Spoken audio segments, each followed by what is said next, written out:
Fala galera, tudo bem com vocês? Prof. Rafa aqui na área para mais uma aula de história. Bora começar! Nosso assunto começa na página 249, pega lá para acompanhar comigo. E o assunto de hoje é os Estados Unidos no século XIX. Esse tema eu vou estruturar ele em três partes. A primeira delas é o início do tema, que vai falar de uma guerra, a maior guerra civil norte-americana, que vai acontecer aí no final do século XIX. A gente vai estruturar o porquê que ela aconteceu. Em um segundo momento, a gente vai falar sobre a expansão territorial dos Estados Unidos, como que das 13 colônias eles vão conseguir formar um país imenso, de dimensões continentais, é o que está na página 254. E para finalizar, na página 255, a política imperialista dos Estados Unidos sobre a região americana, sobre os continentes, sobre o continente americano, tá? Então, primeira parte, vamos falar da Guerra Civil Norte-Americana, o Norte contra o Sul. Só que para isso, na página 249, ele vai falar da estrutura do contexto em que o Norte e o Sul vão se encontrar ali na metade do século XIX. Diz assim o primeiro parágrafo: até meados do século XVIII, o arroz e o tabaco dominavam a agricultura do sul dos Estados Unidos. Com o surgimento das fábricas têxteis, ou seja, das fábricas de roupas, de tecido, a produção de algodão foi estimulada e os estadunidenses passaram a exportar esse produto para alimentar as indústrias inglesas. Assim, no século XIX, as plantações de algodão já eram hegemônicas na paisagem sulista. Pronto, você já começa a montar o contexto do sul, uma região agrária em que o algodão vai ser o principal produto agrícola plantado lá. No parágrafo 2 fala que a grande demanda pela matéria-prima exigia o uso de muita mão de obra, e eles compuseram essa mão de obra pela escravidão. Vamos lembrar que desde o século XVI a escravidão sobre africanos estava acontecendo. No século XIX não vai ser diferente, e ela vai ser aplicada nos estados do sul com muita força. Lembrando que os Estados Unidos tinha proibido o tráfico negreiro desde 1808, mas muitos colonos ignoravam essas leis e continuavam então traficando pessoas para as grandes fazendas de algodão, denominado o que a gente chama de plantation, né? Latifúndios, monocultores, escravocratas, para o mercado externo, para exportação. A população escrava era tão grande que entre 1860 e 1870 a população vai chegar ali a 4 milhões de pessoas, representando 1/3 de toda a população dos estados do sul. E aí no parágrafo 3 fala que na segunda metade desse século, do século XIX, a manutenção da escravidão vai gerar uma grande polêmica que vai dividir o país. Por quê? Porque o norte estava se desenvolvendo de uma forma diferente. Expansão comercial, expansão industrial, trabalho assalariado, trabalho livre. Eles tinham escravos, mas a estrutura era outra. Já o sul, a mão de obra básica era a escravocrata. E aí, os estados do sul eram favoráveis a manter a escravidão, e os estados do norte, com indústrias, comércio, pequenas propriedades se estruturando, defendiam o trabalho livre, o trabalho assalariado, portanto queriam acabar com a escravidão. Isso já vai ser um motivo aí de tensão entre as duas regiões dos Estados Unidos, norte contra o sul. Apesar dessas diferenças, ainda prevalecia a ideia de que o branco era uma raça superior ao negro africano. A gente viu há algum tempo atrás que algumas teorias do século XIX, pseudocientíficas, colocavam a raça branca como superior e outras raças inferiores, a exemplo da raça africana. Na época, eram colocadas como raças, hoje a gente coloca como etnias. Na página 250, as tensões aumentam entre o norte e o sul. Se você lembra de uma aula que a gente viu há um tempão atrás, os Estados Unidos, o embrião estadunidense, eram as 13 colônias, aqueles 13 territórios localizados no extremo leste da América do Norte. Quando eles se montam como um país, em 1776, quando aprovam, quando fazem a declaração de independência, eles vão começar uma expansão para o oeste. E essa expansão no século XIX, ela está continuando para o oeste, né? Só você lembrar, olhar para um mapa dos Estados Unidos, você vai ver que eles pegam desde a costa leste da América do Norte até a costa oeste. Só que para isso a gente não chegou ainda no extremo da costa oeste, mas eles estão indo a essa direção. E a pergunta que ficava é: essas novas terras do oeste, elas serão escravistas ou não? Será mantida a escravidão lá ou será mantido o trabalho livre e assalariado?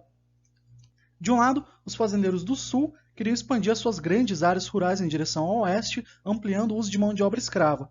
Já os estados do norte queriam impedir o avanço da escravidão e desejavam que nessas novas terras do oeste a pequena propriedade familiar predominasse. E aí a gente tem o ápice da crise. O que é ápice? É o ponto máximo. Qual que é o ponto máximo? Abraham Lincoln foi eleito presidente, tá? Mas antes que a gente fale sobre isso, olha a tabela que está ali do lado para você. Então, o Sul era estruturado pela escravidão, por latifúndios, agrário exportador, e o Partido Democrata, que vai surgir nesse momento, vai representar esse pessoal. Já o Norte, assalariado, minifúndio, industrial, representado pelo Partido Republicano, que também vai ter história nesse momento. Lembrando que o Norte era industrial, o Sul era rural. Isso é muito importante para você entender a estrutura do conflito. Bom, tensões colocadas, em 1860, Abraham Lincoln foi eleito presidente dos Estados Unidos. Só que ele era anti-escravista, ele era anti-escravidão, mas ele não era um abolicionista declarado. Ou seja, estava ali em cima do muro, não declarava como política pública acabar com a escravidão.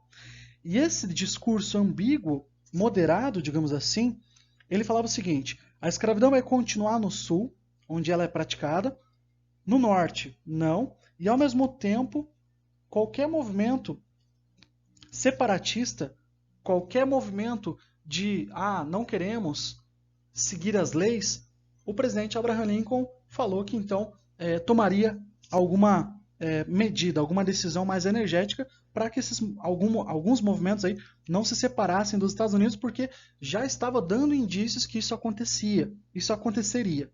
Então, no Oeste não vai ter escravidão, mas onde já tem, permanece. Esse discurso e essa eleição vai ser suficiente para alguns estados se separarem dos Estados Unidos, que é o que diz o último parágrafo da página 250.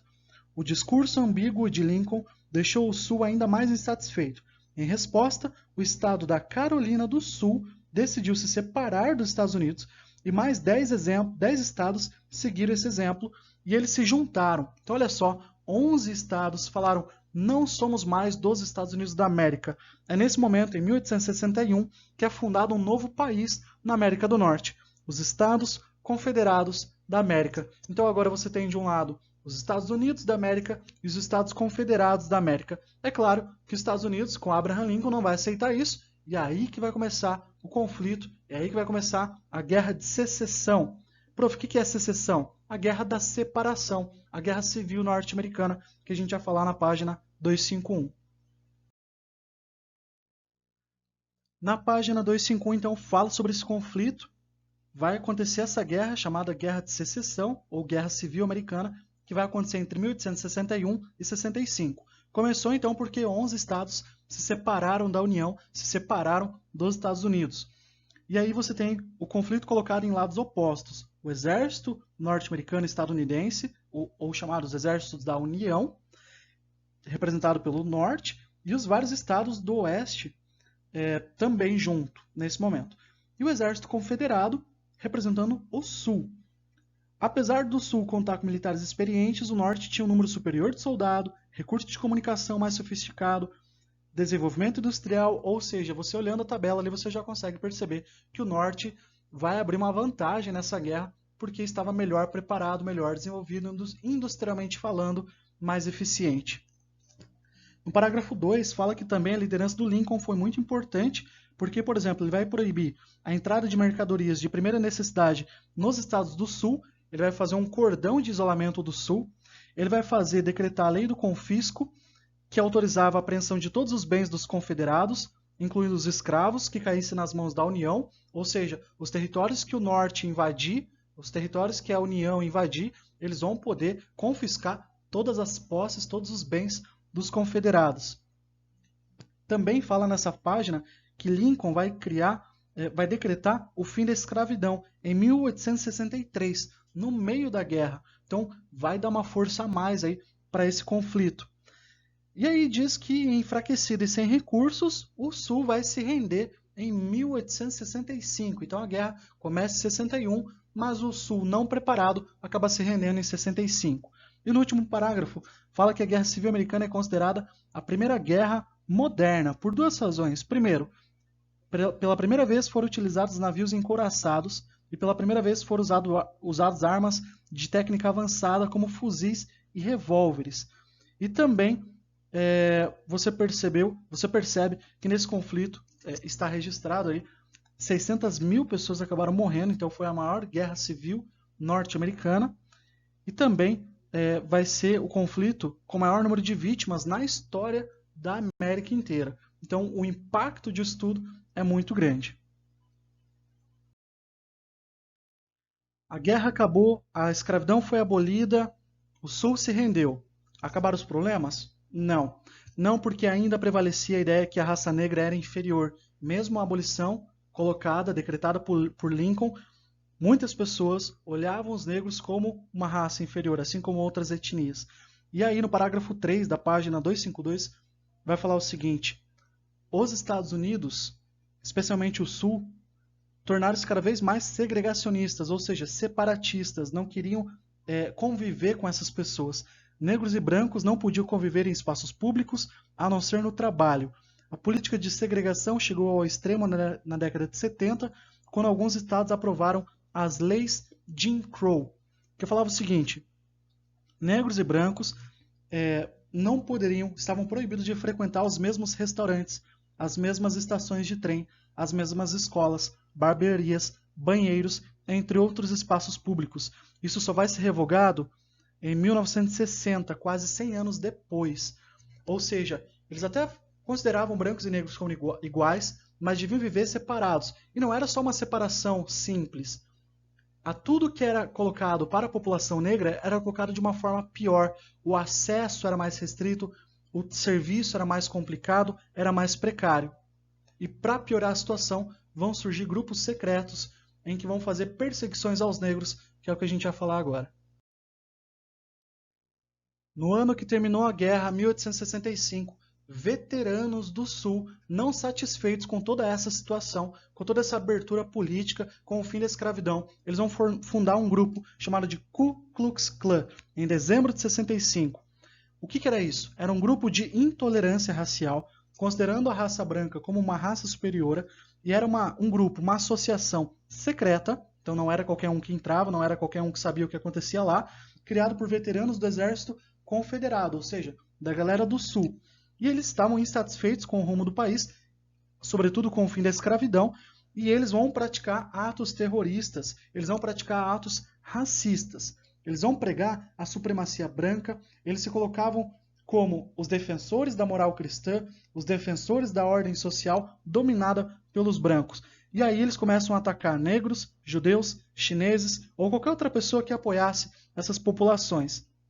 Principais formas de violência: linchamento, ou seja, assassinatos em grupos, invasões de propriedade e assassinatos em geral. Então, esses grupos eles vão ser produtos da Guerra Civil Norte-Americana, em que pessoas insatisfeitas com tudo que estava acontecendo vão começar a perseguir essas populações agora, que não estavam conquistando cidadania, que estavam no momento de separação, que estavam aí segregacionadas na sociedade norte-americana, e para piorar a situação, grupos racistas, terroristas vão fundar aí associações secretas.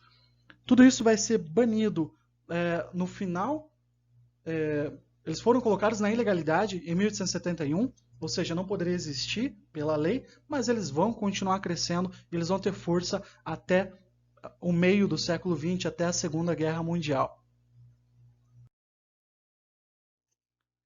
Falando um pouquinho da expansão territorial, como é que os Estados Unidos se tornou um país gigantesco. Então, olha só, a parte da Louisiana, que você está vendo ali no mapa, eles compraram da França.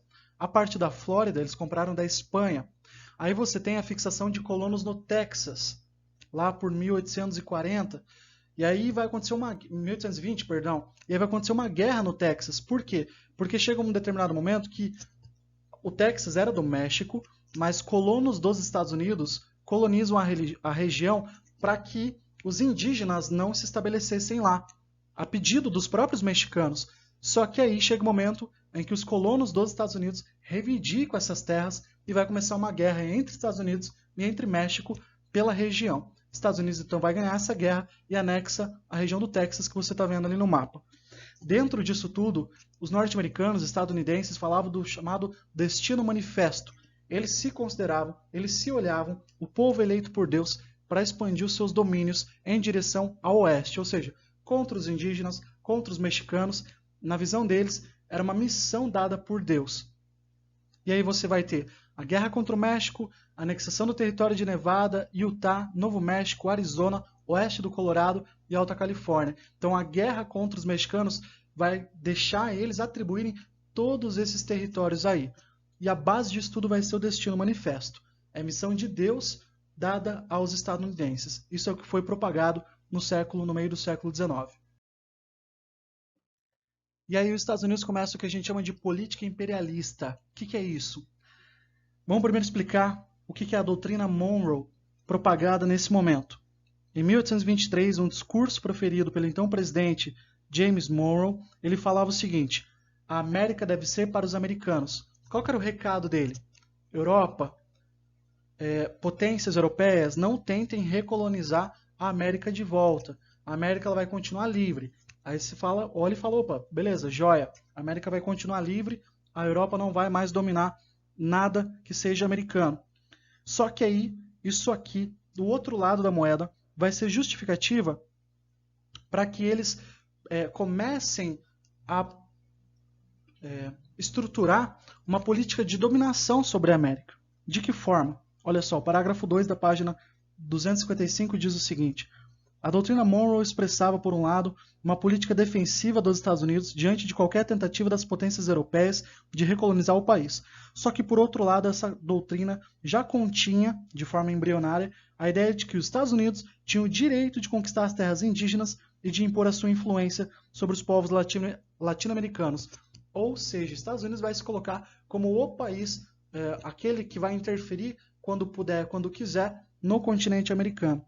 O parágrafo 3 fala que tudo isso vai ser justificado pelo Destino Manifesto, o povo eleito por Deus, dada essa missão de colonizar terras indígenas, de influenciar a América Latina.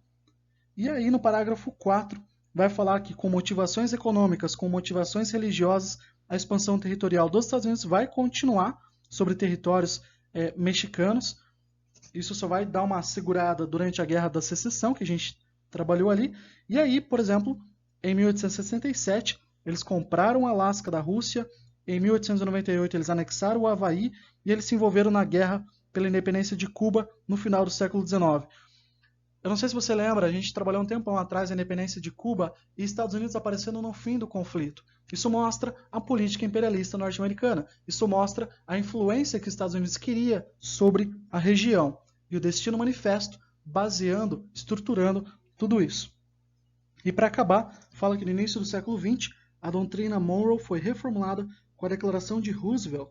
O presidente Theodore Roosevelt, em 1904, também baseado nessas ideias, defendia o direito do país promover intervenções armadas nos países da América Latina em nome da civilização, da estabilidade e da ordem. Traduzindo, caso alguma coisa acontecesse na América que não fosse de interesse estadunidense, eles teriam o direito de intervir. Essa política vai se estruturar no começo do século XX e vai ter muita força, vai mostrar que no século XX a política dos Estados Unidos sobre a América ela era de teor imperialista, podendo, se achando no direito de intervir quando bem entendesse. É isso por hoje. Muito obrigado pela atenção e diga tchau.